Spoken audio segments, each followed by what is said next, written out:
નમસ્કાર દર્શક મિત્રો, @ગુજરાતમાં આપનું સ્વાગત છે। ગુજરાત વિધાનસભાની વર્ષ 2027માં યોજાનારી ચૂંટણી ખરેખર ખૂબ જ રસપ્રદ રહેવાની છે, કારણ કે આ ચૂંટણીમાં ભાજપના છક્કા છોડાવવા માટે કોંગ્રેસ અને આમ આદમી પાર્ટીએ અત્યારથી જ તૈયારી શરૂ કરી નાખી છે।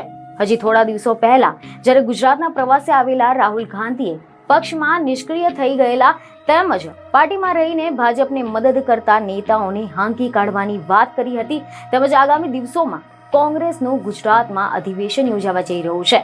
ત્યાં જ બીજી તરફ હવે દિલ્હી વિધાનસભાની ચૂંટણીમાં ભાજપને એક મોટી પછાડ મળ્યા બાદ હવે આમ આદમી પાર્ટીએ આગામી ગુજરાત વિધાનસભાની ચૂંટણી માટે ફોકસ અત્યારથી જ સેટ કરી નાખ્યું છે।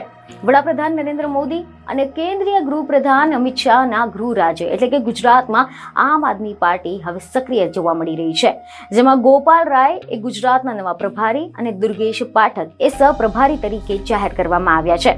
અને હવે સમાચાર એવા મળી રહ્યા છે કે કેજરીવાલે રવિવારે દિલ્હીમાં ગુજરાતના અગ્રણી નેતાઓ સાથે બેઠક યોજવાના છે, અને આ બેઠકમાં ગુજરાત પ્રદેશ પ્રમુખ ઈશુદાન ગઢવી, પૂર્વ પ્રદેશ પ્રમુખ ગોપાલ ઇટાલિયા, સંગઠન મંત્રી મનોજ સરખિયા સહિતના વિધાનસભામાં ધારાસભ્ય પક્ષના નેતા ચેતર વસાવા અને અન્ય કેટલાક આગેવાનો પણ હાજર રહેવાના છે। જોકે આમ આદમી પાર્ટીને ભલે દિલ્હીમાં હાર થઈ હોય, પરંતુ તે વિપક્ષમાં છે, અને આ જ કારણ છે કે 2027માં પંજાબમાં ફરીથી સરકાર બનાવ્યા બાદ આમ આદમી પાર્ટી ગુજરાતમાં પણ પોતાને મજબૂત કરવાના પ્રયાસ કરી રહી છે। ગુજરાતમાં આમ આદમી પાર્ટીએ વિસાવદર બેઠક માટે પૂર્વ પ્રદેશ પ્રમુખ ગોપાલ ઇટાલિયાને ઉમેદવાર તરીકે જાહેર કર્યા છે, અને આમ દિલ્હી વિધાનસભાની ચૂંટણી બાદ વિપશ્યના પર ગયેલા આમ આદમી પાર્ટીના સંયોજક અરવિંદ કેજરીવાલ એ હવે સંગઠનને મજબૂત કરવા અને પાર્ટીનો વિસ્તાર કરવા માટે અભિયાનમાં વ્યસ્ત બની ગયા છે।